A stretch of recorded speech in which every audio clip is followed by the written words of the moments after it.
Okay, questions I have while I am thinking about what we just read are, is this going to be a turning point for man? This is totally going to stir up thoughts of Jason again. Is he going to try to go home? Is he going to connect with his mom? Is he going to try to talk his mom out of filing charges against his dad? And why does he feel that he doesn't want his dad to have consequences for what happened to Keely? It also makes me think about when he was back at home and his dad was kicking him out again, and before he left, how he like hugged his dad. He loves his dad, and his dad loves him, and I have to believe that part of this is because he knows how broken his dad is, also because of Jason's death. It's really complicated and messy, just like life is for everyone. We are now on chapter 46. I ran when the squad cars came that night. I left the little boy balled up on the pavement, and I hoped that all the cops with all the guns wouldn't come after me too. The rest of the night, while I was trying to find a place to sleep, I kept thinking that this wasn't no way to live. So that's how I ended up here at Ma Dear's place, looking through her back windows open, summer or winter. She says it lets good luck blow in and bad luck rush out. There was a shootout on West 47th, Ma Dear says, setting biscuits on the table. Cousin sits down. Only blessing is that man wasn't nowhere around. He picks up sugar and sprinkles it on his grits. That's all we'd need, him involved in some more mess. Ma Dear's a looker. Her hair's dyed light brown and styled like the young girls. Her nails are always polished and she never wears house dresses, just pantsuits. Well, I want my grandbaby found. She sits across from Cousin, pouring milk in her coffee. Enough time's been wasted. Cousin reaches for the phone and calls my mother. She's not answering her cell. Cell, I think? My mother never had a cell. The door opens and my mom walks into the kitchen. Her hair and clothes look nice, but her skin looks dry and her eyes look worse than when Jason died. Ma Dear pats his cheek. This whole mess is going to be over soon. All right, so we can infer she's looking worse, right? Because she's got no idea what's going on with her second son. So as bad as it was when Jason was killed, now things are worse. She's got no idea what's going on with man. For a long while, they sit around talking about things. How they have friends and family walking the streets looking for me. How they're working with the police to make sure that when I'm found, they don't hurt me. How they plan to make my father pay for what he did. So I'm kind of wondering now, is this going to deter him from going in? It's Cousin and my mother talking about revenge. Ma Dear listens. She says she understands why he did what he did. He was desperate. Lost one baby and was desperate not to lose no more. My mother is so angry she's screaming. He didn't have a right to turn my child loose on the streets.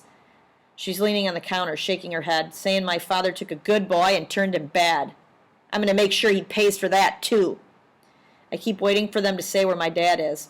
Cousin says he saw him a few weeks back, uptown, renting a room. Says he's going to find his son.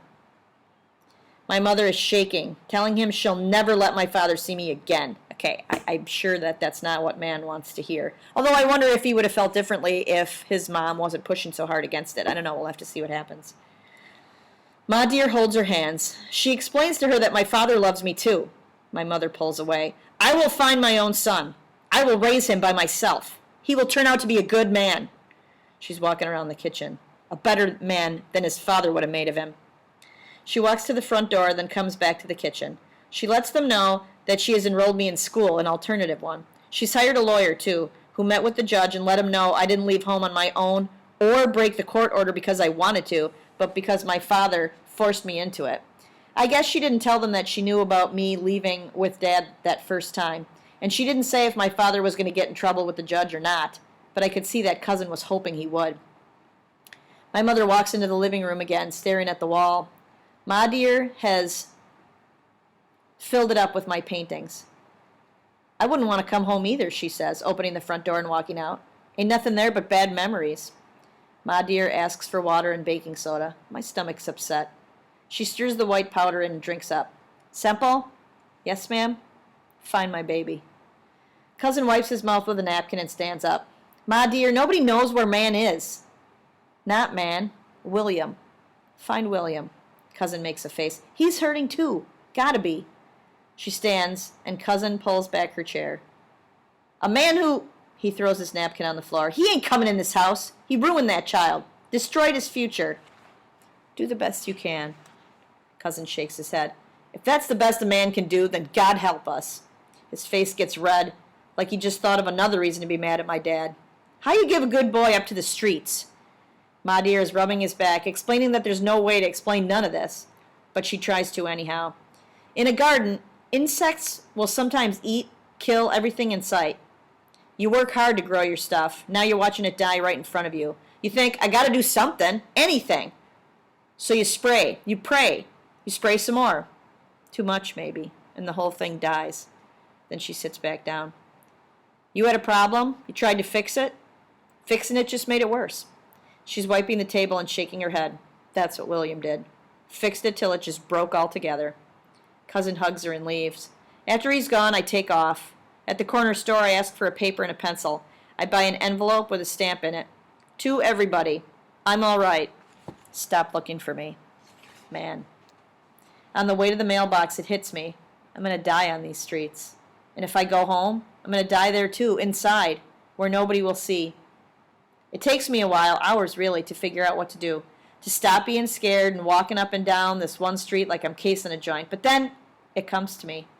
Something I should have remembered long ago. I do got a place to go, and I'm going there now.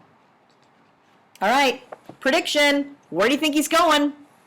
Where's the place where he's like, I have a place that I can go? I can't believe I didn't think of it before. Just spent all the time out on these streets when I didn't have to because I had a place to go. Where? Where's he going? All right, let's find out.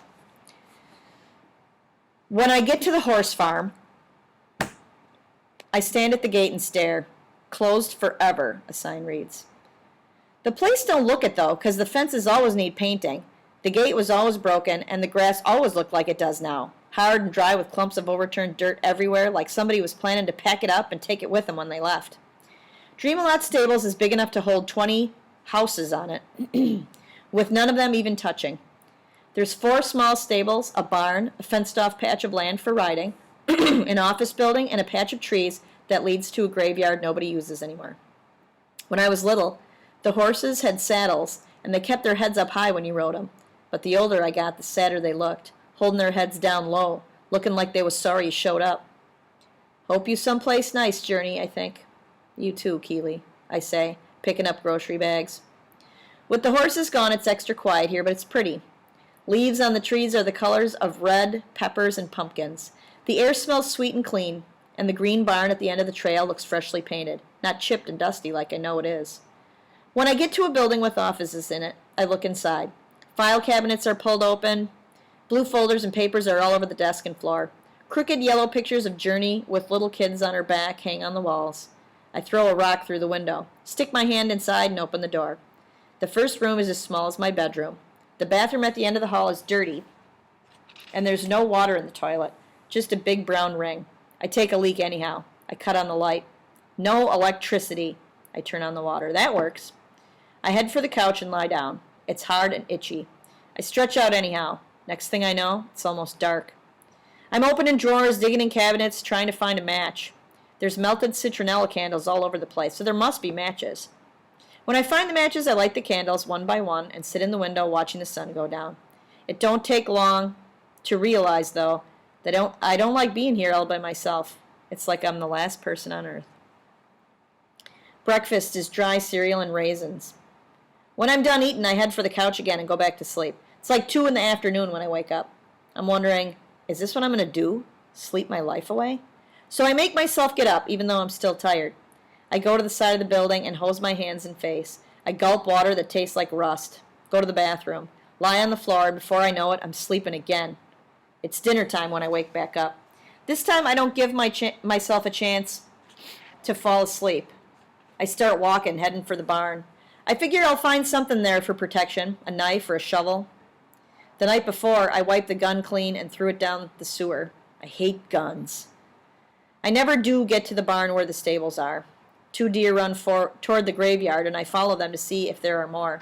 Then I head for the riding field, wondering how long I'm going to be here before I lose my mind. I walk the fence, taking six steps and falling off, taking 10 steps and jumping down. Then I'm back up until I'm halfway around and mad at myself for not being able to stay on the whole time. A stick on the ground is my sword. I use it to fence with. I duck and jab and roll in the dirt, running away from somebody who ain't there. All right, side note, when he says, I hate guns, it's just scary to think. I mean, he got a garbage gun Like what would have happened if it hadn't been? You know, like maybe somebody was looking out for him. I'm so bored. There's nothing here but dirt, trees, and me. The quiet makes my skin itch, and it makes me think too much about Keely and Jason and Moo Moo. You a baby sissy girl or a man, I hear my dad say when I'm staring over at the graveyard, listening to noises that make me hold my breath and pick up a rock just in case it ain't a deer making those sounds. The graveyard's not big, but it looks like the kind in the movies, with hanging vines and weeping willows. There's moldy gravestones turned everywhere, and some so old the wind has eaten the words away so you can't tell who's buried there. I stand staring, wondering how long it will take for my name to disappear, for people to forget about me for good.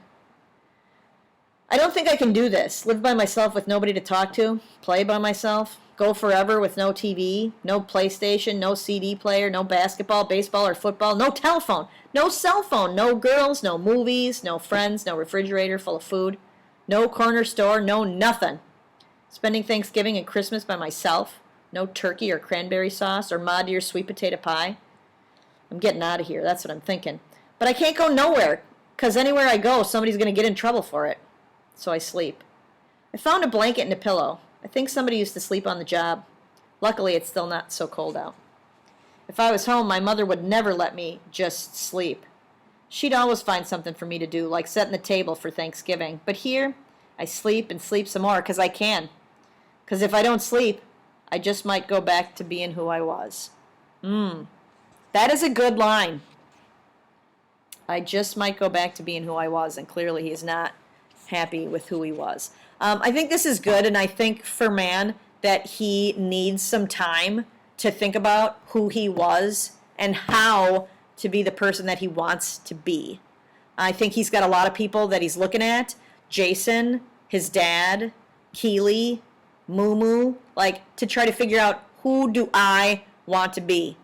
And I think right now he's not exactly sure. He just knows he doesn't want to be that kid who was robbing and stealing and buying a gun. He wants to be more like the kid who ran out courageously and protected the 5-year-old boy. All right, we're almost done, friends. Day 10, that's what I wrote on the wall. I'm putting down the days just in case I starve to death and somebody finds my bones. I want them to know I hung in there as long as I could. I'm doing like cave people, drawing my life in pictures, so the wall's going to tell them plenty about me. Day 3 is funny. I got a picture of me holding my nose, dumping water in the toilet. Day 4 shows me lighting fire to paper because the citronella candle's gone, and setting fire to the couch. On day 8, I'm in the middle of the field with a hammer and nails fixing the broken fence. By day 9, I'm mad all over again, so I draw me with a hatchet in my hand, chopping pieces of the office building away. No matter how many pictures I draw, they all the same, me all by myself. If Moo Moo was alive, he would tell me what to do, but he's gone, so I got to figure this thing out for myself. I've been thinking, though, I can't stay here eating raisins and nuts all the time. So day 7, I went to town. I begged for money and bought me 4 cheeseburgers and some fries. Then I went to the grocery store and wolfed down 3 ice-cold bottles of Pepsi before I left the place. I wanted to take in a movie, but it was getting late. I went to the grocery store again. Food shopping was hard, though, because I was passing up watermelon and steaks and picking up stuff that didn't need refrigeration, like nuts, applesauce, beans in a can, Vienna sausages, and mustard sardines. "You're going to be skin and bones," Ma Dear would have told me. I look at my pants, falling off from not eating enough. Day 8, I went out again. Hung out at the art store and begged for scraps of poster paper. The owner said if I swept up, he'd give me a few sheets. I talked him into giving me free paint, too. The colors suck. Black and blue, forest greenberry, moose maple brown, gray, winter white, china yellow, and red sea red. Just gonna end up in the trash, the guy says. The last manager bought them. None of them sold. I think he gave them to me mostly because he felt sorry for me, so I packed them in a box and carried them, stopping every few minutes to rest. Day 9, it rained for a long time. I opened the blinds and sat in the window and stared at the trees. Then I cleared old pictures off the wall. Took out my new paints and charcoal pencils and didn't stop painting for 8 hours straight. Again, I feel like this is his therapy. I didn't paint nothing my friends would like. I drew a forest first thing in the morning with foggy yellow light shining through, and me walking by myself dragging an empty rope. There was horses in the painting. They were drinking from the bottom of a waterfall. When I was done, I went to sleep right there on the floor. Day 20. I hate it here. I hate it here. I write that on the wall in the bathroom, top to bottom. Then I pack up my brushes and leave. I think about my dad. So go to jail, I think. Shoot me, lock me up. I don't care. I think about my mother. I'm mad at her too. Then I stop walking. Stand still and think a minute. She's probably crying all the time, wondering where I'm at. Walking. Running past the front gate, I fly up the street headed home, thinking about Keeley. Wondering where he's buried.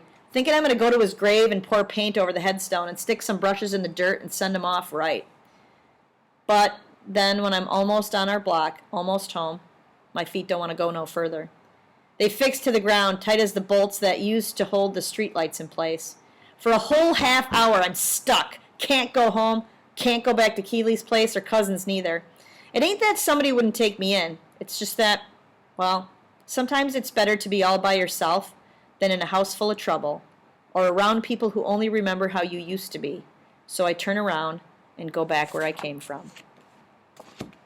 He is not happy with who he is, and he's not happy with who he was. And I think this really has to deal with mostly who he was since his dad left him at the campsite, who he allowed himself to become. But I think he also wasn't happy with himself after Jason died either. And I think he really wants to be someone else, but he isn't, and everybody knows him as who he was before. So it's really hard for him to start over. I think he wants to, but I don't know if he will.